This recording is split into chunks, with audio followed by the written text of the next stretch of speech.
Hello everyone, I hope that you can hear me clearly.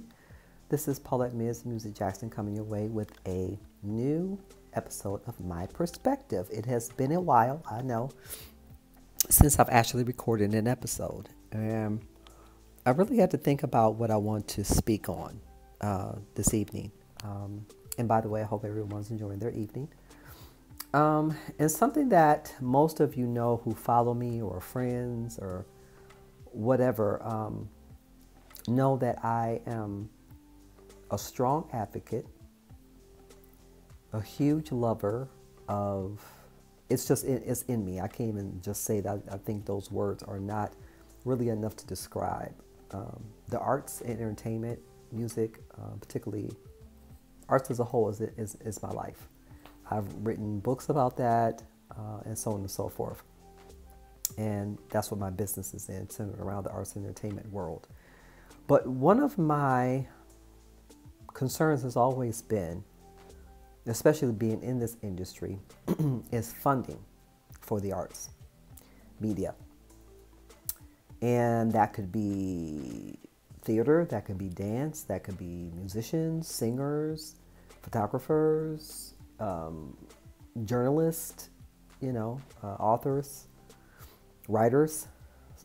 It's a whole spectrum, and that's always been my concern. It seems like whenever there's something going on, especially as opposed to the pandemic, there's a lot of things in place, and rightfully so, to help people with businesses and, being out of work and, that kind of thing. So, but I always feel like the arts and entertainment industry is always the last to be helped or to be funded or to be respected in that regard. And the arts and entertainment industry is very important, just like any other industry. You go to the theater, somebody has to be on stage, somebody has to be behind the scenes making everything work. You go to concerts, you go to plays, you get shot by photographers, professional photographers. You buy paintings. You buy artwork. You buy books. I'm an author, so I have to throw that in there, along with so many other things in this industry. You buy music, and so it's a business.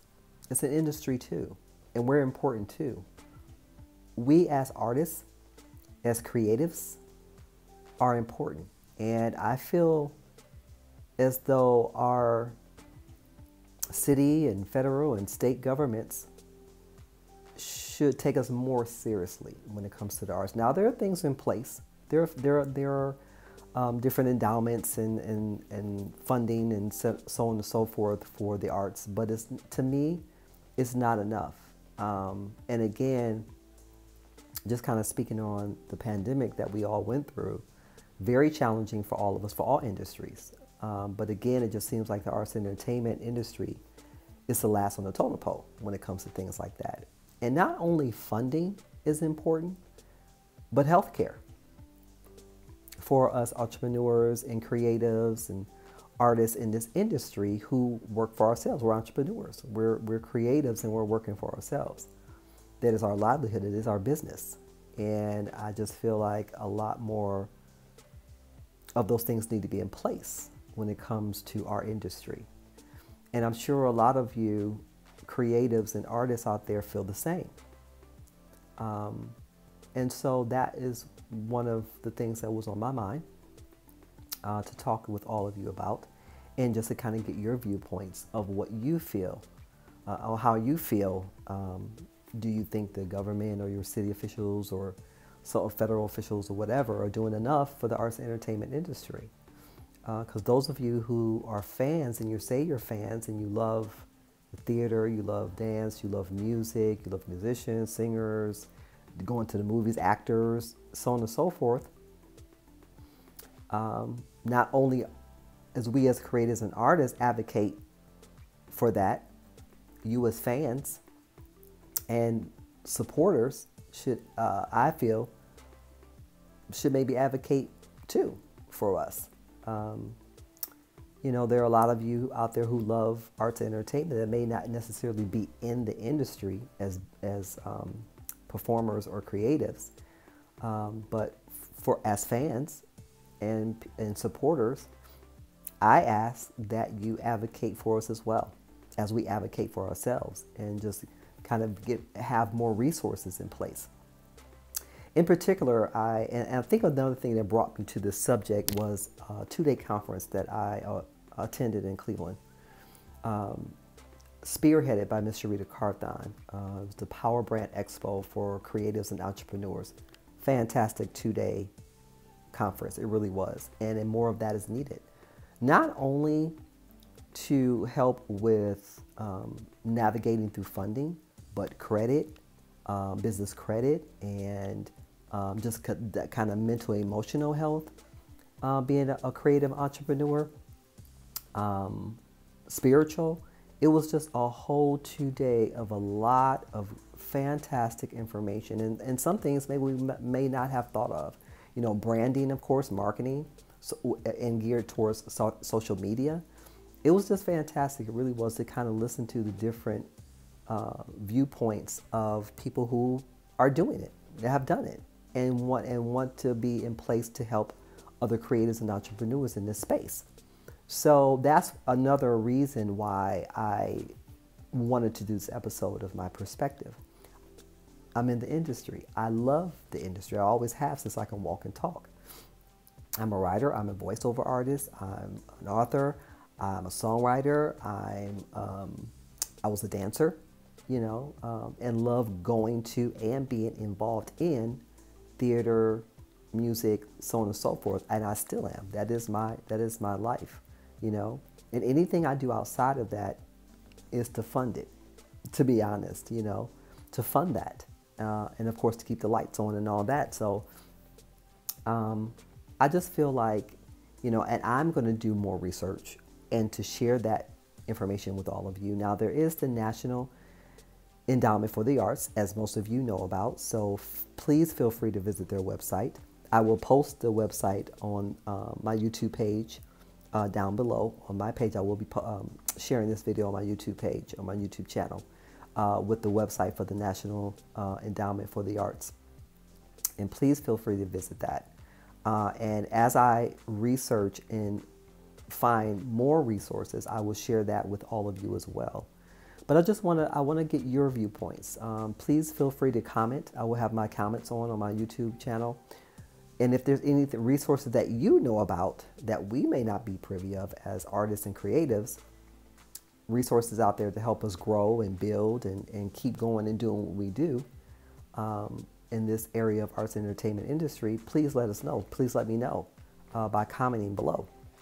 And again, I will post a website for National Endowment for the Arts, and also a couple more that I find I will include down below. So make sure that you're reading the description. Make sure that you're reading the title and all that information below, because I will post that information as well. But I just feel like we're always last, you know. And I've had discussions around this before with other artists, that the arts and entertainment industry always gets the low end, you know, when it comes to funding and so on and so forth. So it's a sensitive spot. I'm not gonna say a sore spot, but it's a sensitive spot for me. And you know, it takes a lot, especially when you're working for yourself. It takes a lot for websites and marketing and so on and so forth. It takes a lot of money, a lot of time. And I just wish there were some more things in place for the arts and entertainment industry, media industry, to help us grow, to help us. And again, I'm not gonna say more, but was equally as important, I feel like, in partnership with the funding, is affordable health care for artists and entrepreneurs and creatives in this space.